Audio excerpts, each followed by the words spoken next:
Accounting for ஃபர்ம்ஸ்ல நம்ம starting நம்ம first இயர்ல என்ன பார்க்க போறோம் அப்படின்னு பார்த்தீங்கன்னா பார்ட்னர்ஷிப் ஆக்ட். ஸோ இது எப்போ இம்ப்ளிமெண்ட் பண்ணாங்க அப்படின்னா 1932.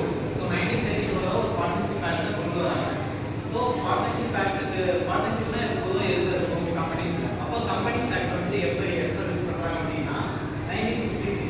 ஸோ 1956 ஆரம்பிக்கும் போது ஒரு சில ரூல்ஸ் வச்சு தான் அந்த கம்பெனி ரன் பண்ணுறாங்க. ஸோ அந்த ரூல்ஸ் எப்பயுமே அப்படியே ஒரே மாதிரி சேமாக தான் இருக்குமா? இல்லை. இப்போ நம்மளே வந்து இந்த இயர் வந்து ஒரு ப்ரெஷர் இருக்கோம்னா நெக்ஸ்ட் இயர் வேறு எதாவது இருக்கும். ஸோ அது வந்து சேஞ்சஸ் நடக்கிறது அமெண்ட்மெண்ட்னு சொல்லுவாங்க. ஸோ சேஞ்சஸ் பண்ணால் எது நடக்கும்னா ரூல்ஸ் அண்ட் ரெகுலேஷன்ஸ்லாம் மாறும். ஸோ இந்த அமெண்ட்மெண்ட் எப்போ நடந்துச்சு பார்த்தீங்கன்னா 2013. ஸோ சரி நம்ம வந்து இப்போ எஸ்டாப்ளிஷ் பண்ணாங்கன்னு பார்த்தாச்சு. ஸோ வந்து பார்ட்னர்ஷிப்போட மீனிங் அண்ட் டெஃபினிஷன்ஸை பார்க்கலாம். ஸோ பொதுவாக மீனிங் அண்ட் டெஃபினிஷன்ஸ் பெருசாக வேறு வேறு கிடையாது, எல்லாமே ஒரே மாதிரி தான் இருக்கும். ஸோ பார்ட்னர்ஷிப் அப்படின்னா sharing of ownership. So sharing of ownership அப்படின்னா ஃபார் எக்ஸாம்பிள் இப்போ நான் அப்புறம் மாதிரி வந்து ஒரு எக்ஸி கம்பெனி ரன் பண்ணுறோன்னா நான் 3 பேருமே வந்து share holders. So share holders வந்து பார்ட்னர்ஸ். ஸோ இப்போ நான் வந்து ஒரு 10,000 போட்டுக்கலாம். ஸோ அவங்க 20,000 30,000 கம்மி போட்டுக்கலாம். So according to the investment இப்போ நீங்கள் வந்து ஒரு சின்ன இன்வெஸ்ட்மெண்ட் போட்டதா நீங்களும் ஒரு ஓனர் தான். ஸோ உங்களை வந்து யாரும் ஓனர் இருக்குன்னா அதே மாதிரி ஒரு பர்டிகுலர் பர்சன் இவங்க தான் ஓனர் அவங்க தான் அப்படி சொல்ல மாட்டாங்க. ஸோ யாரெல்லாம் இன்வெஸ்ட் பண்ணுறாங்க யாரெல்லாம் ஷேர் ஹோல்ட் பண்ணியிருக்காமோ அவங்களாம் வந்து ஓனர்ஸ் தான் சொல்லுவாங்க. நெக்ஸ்ட் பார்த்தீங்கன்னா இதில் வந்து டீசல் கொலாபரேஷன் சொல்லுவாங்க. ஸோ எதோட கொலாபரேஷன் சொல்கிறாங்கன்னா ஒரு கம்பெனிக்குள்ளே எடுத்துக்கலாம் இன்வெஸ்ட்மெண்ட் ஆஃப் கேபிட்டல் ஒன்று.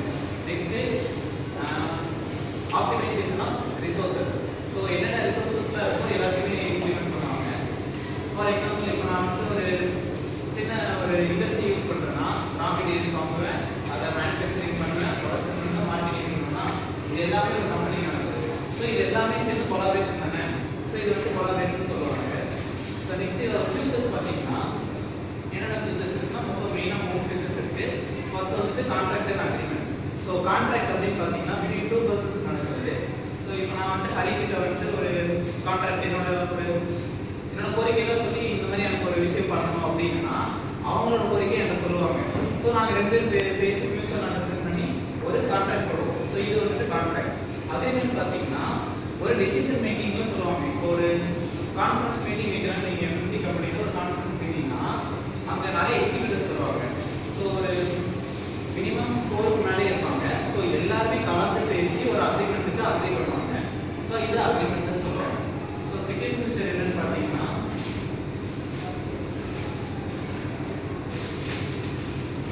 For profit business. So business எதுக்கு ரன் பண்ணுறாங்க? ப்ராஃபிட்காக. ஸோ இப்போ நானே வந்து ஒரு சர்வீஸ் பண்ணுறேன் அப்படின்னா நான் ப்ராஃபிட் தான் எதிர்பார்ப்பேன். சர்வீஸ் தவிர ப்ராஃபிட் தான் எதிர்பார்ப்பேன். ஸோ இது வந்து ப்ராஃபிட் பர்பஸ் பிஸ்னஸ்னு சொல்கிறாங்க. So next business operation. Business ஆப்ரேஷனுங்கிறது பெருசாக ஒன்றும் கிடையாது. ஒரு பிஸ்னஸ்க்குள்ள என்னென்ன ப்ராசஸ் நடக்குதோ ப்ராசஸ் தான் ஆப்ரேஷன் சொல்லுவாங்க. ஆனால் அது வந்து ப்ராசஸ்ன்னு சொல்ல மாட்டாங்க. ஃபார் எக்ஸாம்பிள் என்னென்ன சொல்லுவாங்க? ப்ரொடக்ஷன், மேனுஃபேக்சரிங், மேனேஜ்மெண்ட் எக்ஸெட்ரா அப்படி சொல்லிகிட்டே போகலாம். ஸோ ஒரு கம்பெனிக்குள்ள என்னெல்லாம் நடக்குதோ அதை வந்து ஆப்ரேஷன் சொல்லுவாங்க. ஸோ இதுதான் உங்களுக்கு இருக்கிற 3 ஃபீச்சர்ஸ். லாஸ்ட் வந்து என்னென்ன டைப்ஸ் இருக்குன்னு பார்க்கலாம். டைப்ஸ் ஆஃப் பார்ட்னர்ஷிப்ல பார்த்தீங்கன்னா partnership at will. So partnership at வில்லுனா இப்போ என் கம்பெனியில் வந்துட்டு ஒரு 4 பார்ட்னர்ஸ் இருக்காங்கன்னு வச்சுக்கோங்களேன். நான் வந்துட்டு ஹரிக்கிட்ட இந்த வேலையை தான் பண்ணுவோம் அந்த வேலையை தான் நான் கம்பல்சரி பண்ண மாட்டேன்.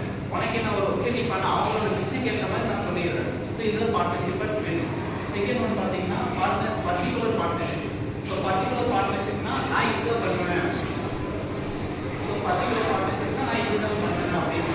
ஃபார் எக்ஸாம்பிள் இப்போ மக்கள் சிங்க எடுத்து என் கம்பெனியில் அவங்க ஒரு பார்ட்னராக இருக்காங்கன்னா நான் வந்து அவங்கள்ட்ட நீங்கள் இதை தான் பண்ணணும், நீங்கள் வந்து மேனேஜ்மெண்ட்டை தான் பார்க்கணும், டிஸ்ட்ரிபியூஷன் பார்க்கணும் தான் பார்க்கணும் அப்படின்னா அவங்க அதை தான் பார்க்கணும், மற்ற எதுவும் பார்க்கணும். இது வந்து பர்டிகுலர் பார்ட்னர் சொல்லுவாங்க. ஸோ லாஸ்ட் பார்த்தீங்கன்னா லிமிட்டட் லைபிலிட்டி பார்ட்னர்ஷிப் சொல்லியிருக்காங்க. லைபிலிட்டியில் மட்டும்தான் பார்ட்னர்ஷிப் லிமிட்டட் லைபிலிட்டிஸ். ஓகேவா? பார்ட்னர்ஷிப்பில் லைபிலிட்டிங்கிறது லிமிட்டட் அப்படிங்கிறது தெரியுமா? நேற்று சொன்ன டிஸ்கஸ் பண்ணிருந்தேன். கம்பெனிஸ் ஆக்டில் மட்டும் அமெண்ட்மெண்ட் செகண்ட் அமெண்ட்மெண்ட் வந்திருக்காங்க 2016. ஓகேவா?